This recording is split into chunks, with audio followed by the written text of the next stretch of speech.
Hello, everyone, and welcome to May I AI. I am your Powered host, by and today Riverside we're talking Advantage. about a topic that is very interested in today's AI systems uncertainty. Today's topic is actually a big part of my master's thesis and the topic that I've been researching and looking into for a big while now. We're going to talk about uncertainty in AI predictions and exactly what it means for an AI to be sure or uncertain of its prediction.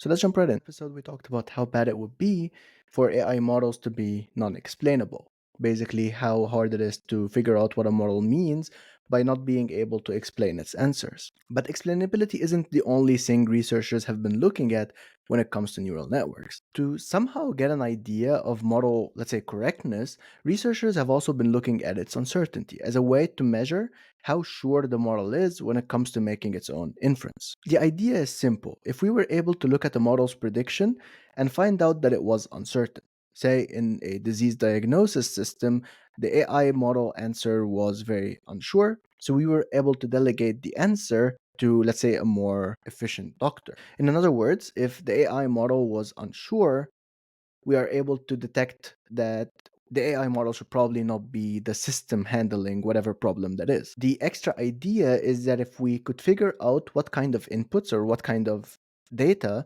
the model is unsure on, we can use these data points to also train the model on further. So, for example, if we take a model trained on some disease diagnosis and we realize that there are some specific cases that the model is uncertain of, we can use these cases as training data for the model. And hence, we train the model better on data that it actually needs rather than a bunch of random data. This helps quite a bit in situations where we need to label new data and we need to figure out exactly which data matter more. So, if you have a huge corpus of data sets and you need to label all of it, this can be very time consuming. The idea is if you already have a model and you just want to train that model further, what if you could use that model to figure out which one of these data points has the most important information so that the model trains so that you can get the same accuracy but using less data? So this is where uncertainty fits in. So this sounds really good. Basically, whatever the AI system that we have, whatever prediction it makes, we can look at how certain the model is, and then we can know whether or not we can trust it. But can we do that with every model? Well, not really. Early day AI systems like expert systems or logic based rule systems basically had built in uncertainty representations. They didn't just give you an answer, but a measure of how confident they were to answer that question. The idea is instead of giving you a strict yes or no question or class A, class B, it would give you a probability. So it's 80% sure that the answer of yes, or it's 50% sure that the answer is no. For example, Bayesian networks. Bayesian networks use probability. So they take up a prior knowledge base. So, for example, what kind of information that we already know, and then keep track of all the new information that make more likelihood of whatever answer you're trying to get. And then they look at all of these, they connect the dots to all the information to give you a probability distribution at the end. So, in a disease diagnosis system, for example, you're trying to detect if a person has the flu. So, it will look at prior knowledge. For example, let's say we're in a season where it's more likely people will get the flu. It will also look at some symptoms. So the patient has some a fever or he's coughing so much, and these will increase the likelihood of a flu. And then the nice thing about it, if you cover all of the situations and now you have a probability of having the flu, but you can also have the probability of, let's say, all diseases. And looking at the distribution of this probability over all diseases, you get an idea of how uncertain the model is. But because everything is based on probabilities and everything is based on dependencies, you can really see that when the model is unsure or if the data makes not enough sense or is not enough information, the probability isn't too high. So the probability is 50%, 60%. And that gives you an idea that either you need more data or the model is just unsure. And then you need someone else to decide. On the more philosophical side, we have the Dempster-Shaffer theory. See, probabilities are usually percentages, meaning that they sum up to 100%. So the probability of tossing a coin is 50% for heads, 50% for tails. And if you get the overall percentage for everything, it would be 50% for heads, 50% for tails, which would amount to 100%. The idea is whatever sample you have of probabilities, they have to all sum up to 100%. which is what most probability distribution networks deal with, even neural networks. So, for example, given a data set of cats and dogs, the probability of taking up an image, a random image, and looking at it and deciding if it's a cat or a dog is, let's say, P. So P is the probability of pulling one random image and that image being a cat. The probability of taking another random image and that image being a dog is P prime. The idea is that P prime is always 1 minus P, since the dataset only contains cats and dogs. So some of the probabilities will always be 100%, meaning that if I pick up an image in random, that image is definitely either a cat or a dog and nothing else. So that is why the probabilities sum up to 1. Pushing all of that away, the Dempsey-Schaffer theory, well, it lets the model decide that if you have, let's say, a question between A and B, it can say, I am 50% confident that the answer is A, I am 0% confident that the answer is B, and I'm going to save my 50% confidence for later when I get more information because I don't know enough. The idea is that it's a way to separate belief from knowledge, which is similar to how people make certain assumptions. It's similar to the same way we make decisions. You know that you don't know everything, you know that you don't have all the information that you can have. So there might be, let's say, options that you're not aware of yet, but you also know that your probability and confidence to different solutions will change when you get more information. This is why you say, I think it might be this, or I am not sure, but it could be that. And then you know that some of the confidence will change as you go. Why does all of this matter? You see, the old AI systems weren't really quick, flashy, or extremely smart, and honestly, no one talks about them anymore, but they had a very deep rooted systems when it comes to trust and uncertainty. They try to reason properly and they try to make sure that when the answer is something they didn't know, they would specify it. So the researcher tried to build systems that were more focused on uncertainty and reliability. Modern neural networks are so much better in so many different ways, but they lack these specific capabilities. Basically, they lack reliability in a lot of different ways. The truth is, the older models, the older neural networks, and the older, smarter systems are way more reliable, even though they are seldom used in today's world. This is similar to what I was talking about in the previous episode with explainability, where previous models are a lot more explainable, even though they're less used today. And this comes with a lot of reasons, as, like I said, modern neural networks are just better in so many ways. But there is a reason that modern neural networks are not reliable. One reliability metric that people can look at is usually the comparison or the graph between a model's accuracy and its own confidence. The idea is as follows. If I give the model n images and the model is 70% confident when predicting all of them, I expect the model to also be 70% accurate when it comes to the correctness. Meaning that if the model is 30% confident, it will be 30% accurate, and if the model is 90% accurate, I expect it to be 90% confident. This makes it so that if we look at the model confidence to any prediction, we can estimate the correctness or how reliable it would be to use that prediction going further. But here's the problem. Most neural networks of today's world are wildly unreliable. They are mostly overconfident even when it comes to predicting wrong. But let's take a step back. What is neural network confidence? During last episode, we talked about how most neural networks are structured. There are a bunch of neuron layers where every layer has some activation function applied to it. One of the most famous activation functions is a softmax function.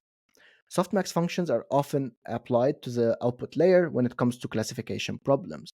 The idea is that if you look at the logits, which is what we call the numbers on the last layer before any activation function, and you apply a softmax to them, you transform it from a bunch of different numbers to a probability distribution, meaning that they now sum to 1, and the highest value before will now be the highest confidence. It would be a probability or the likelihood of the answer to whatever input it was to be that specific class.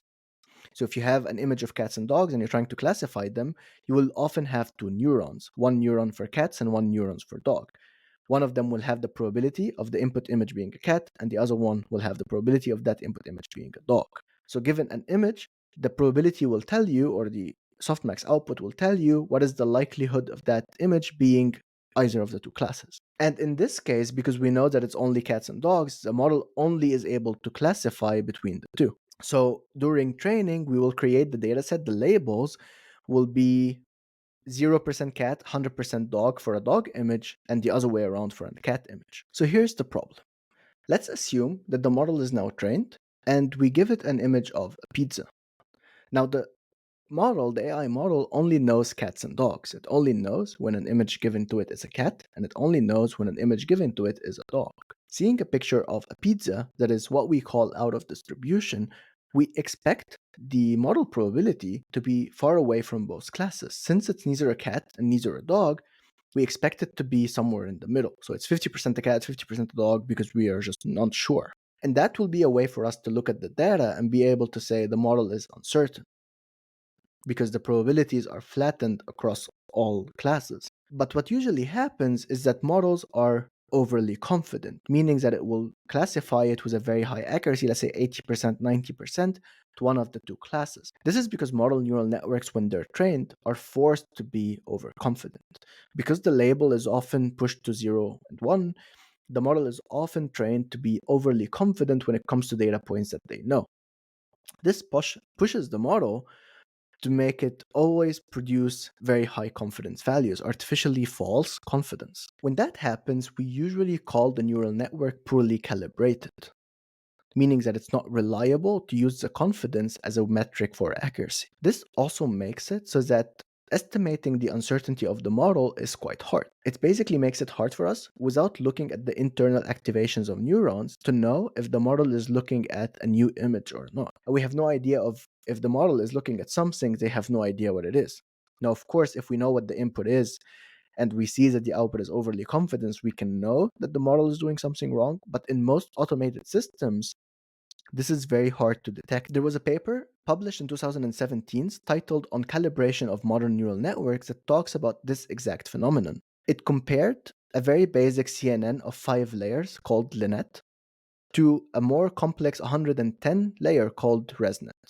We can talk about what these models are and how they're different in a different video, but the idea is that it realized, or it showed a pattern where more networks, so bigger networks that are more complex, are often unreliable, and let's say more unreliable to smaller, let's say less complex networks. The paper basically goes into methods of calibrating these neural networks so that the prediction is more smoother, making it easier for us to detect if the input image is out of distribution. But the main takeaway of the paper is the beginning, the problem statement that states specifically that larger networks are often uncalibrated. But this isn't the only paper talking about this. There is multiple other research that talking about how larger networks or more complicated neural networks don't produce good uncertainty metrics and are very overconfident even under out of distribution data or under data shifts. The way it works is that the larger the model, the larger the number of parameters,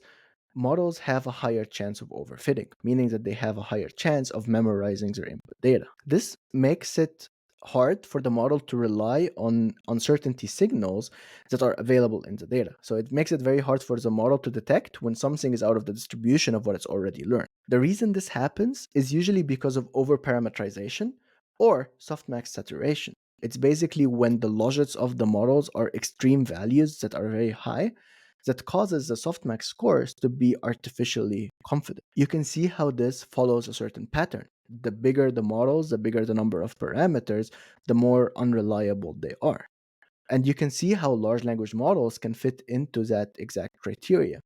Models with millions and billions of parameters have the same problems hidden within them. It's not something that is also talked about in the research, as other papers also talked about it as well. So large language models follow the same patterns where the bigger the model, the more overly confident it is, and the more uncalibrated. Let's take a short interlude and talk about something a bit more philosophical. We're going to talk about knowledge and confidence. See, most people are able to say when they're unsure of a situation. Well, maybe not most, but some people are able to specify when they are not sure of their answers. People say, I think the answer is, or I am not sure, but maybe. And this is something that is quite big when it comes to humans. But AI models aren't really doing that. Now, some LLMs, some GPT models, for example, or ones that you use more recently, will give you that in some of their responses. They will tell you when it's something that is beyond their cutoff point or some certain information that they will say that they cannot talk about. But this is usually based on guardrails and a lot of hidden back-end system prompts. Basically, the model being trained to specify that they don't know on certain questions. But let's look at a more recent examples. Like if you ask your LLM, if you go to GPT and you ask it a question, something that is definitely before its cutoff period and definitely something that is not, let's say, like the model is told not to answer on, and they tell you that they don't know.